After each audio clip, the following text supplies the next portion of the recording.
Hey guys, okay, so another review video. We're going to mainly focus on the international efforts to topple apartheid. We talked about that a little bit previously, I want to say, but it's been a few days since I recorded the last video.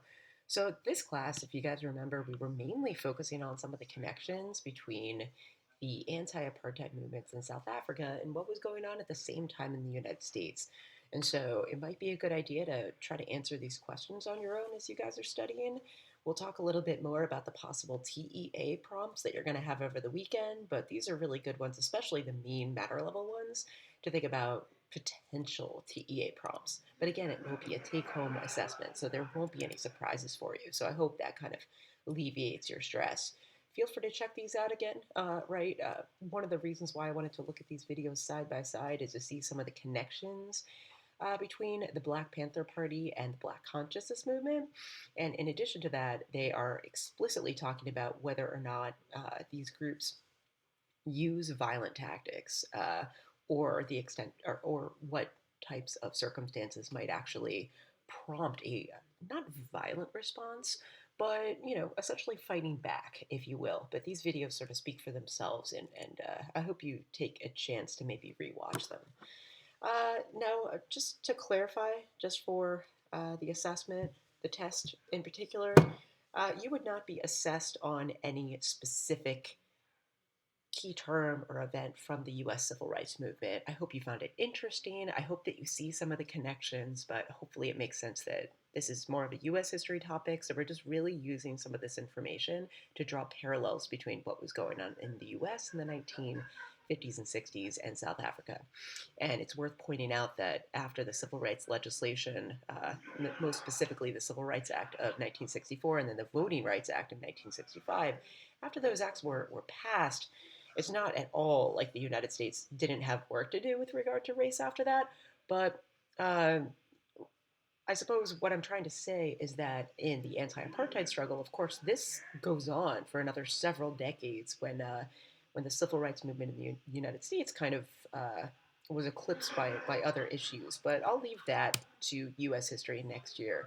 This was just a video looking at what happened in it's looking specifically at Washington, D.C., but just so you're aware, there were race related riots that broke out throughout the entire United States, and they were often met with a violent response from the police and from the government. In fact, the National Guard was sent to Washington, D.C., and so only imagine what it was like. This was 1968, mind you, and you guys remember what was happening in a city like Prague, right, when the Soviet Union sent troops to try to basically put down an anti establishment protest, right? In a lot of ways, you're seeing something somewhat similar happening here, but yet in this circumstance, you have the U.S.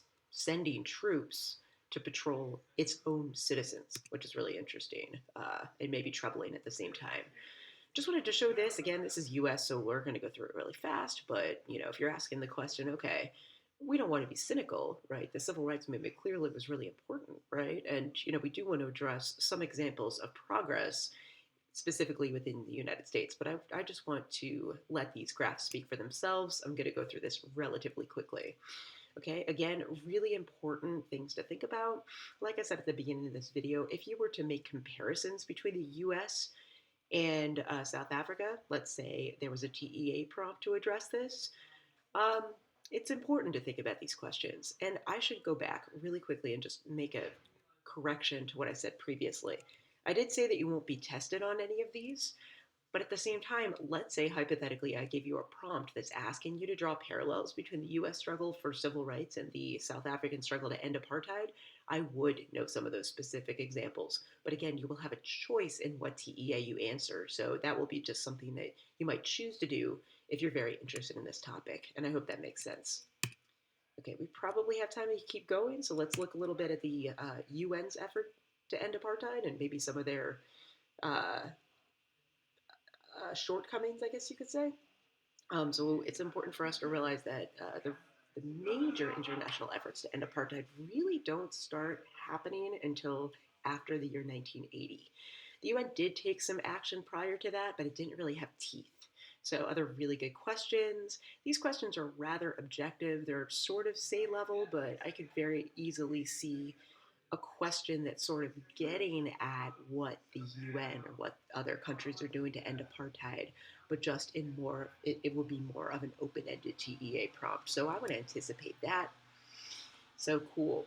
All this kind of speaks for itself, but these are really interesting UN efforts to try to end apartheid. I don't know what happened to my little pointer. Oh well, here's my mouse.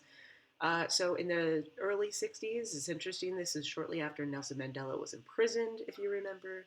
The UN Security Council tried to encourage uh, member nations to stop trading arms with South Africa, but emphasis on the word encouraged, right? It was not mandatory until 1977, which is interesting because that was the year that Steve Biko was murdered.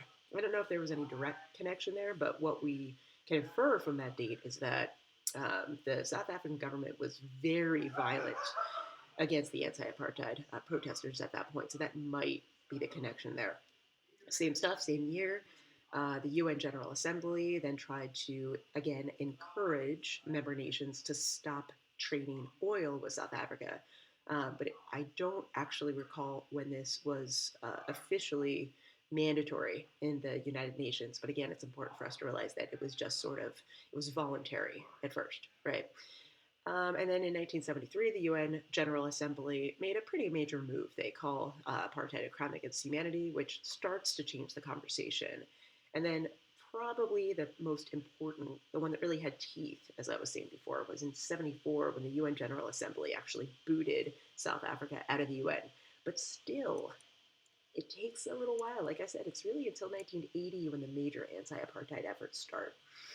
Okay, so this was just an activity that we did in class. The point of this, if you were absent, was for us to actually look at those events from the previous slide, right, and try to look on this graph of the South African GDP to see what actually happened when the UN made some of these efforts.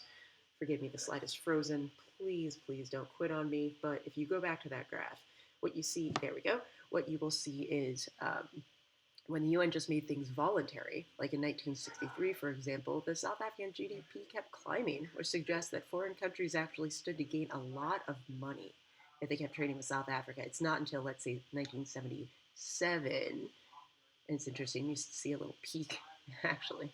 Not until 1980, I should say, right? When sanctions, when embargoes become mandatory, that you start to see the GDP take a major hit, and this is also because of just an international economic crisis, I might add. Uh, so that's really interesting that one could say, if you were to write a prompt sort of prioritizing the major reasons why apartheid ended, and you were to make the case that it was mainly the economic strategies that were effective, this graph can kind of help you think about that, right? It's really when a country gets hit in the pocketbook that they might start to take action. Okay, cool. We are not going to go through these in detail, but I think that, like you guys, you've heard the saying, "A picture's worth a thousand words." I would anticipate a potential content knowledge question that's asking you to interpret maybe one of these posters. Um, so it's worth looking at them, analyzing them. Again, uh, forgive me, meaning that these slides are super slow. And I don't know how long I've been talking, but since the slides are freezing up on me, let's take a break and we'll do the last little bit, basically the end of apartheid. We will do that in one more video. Sound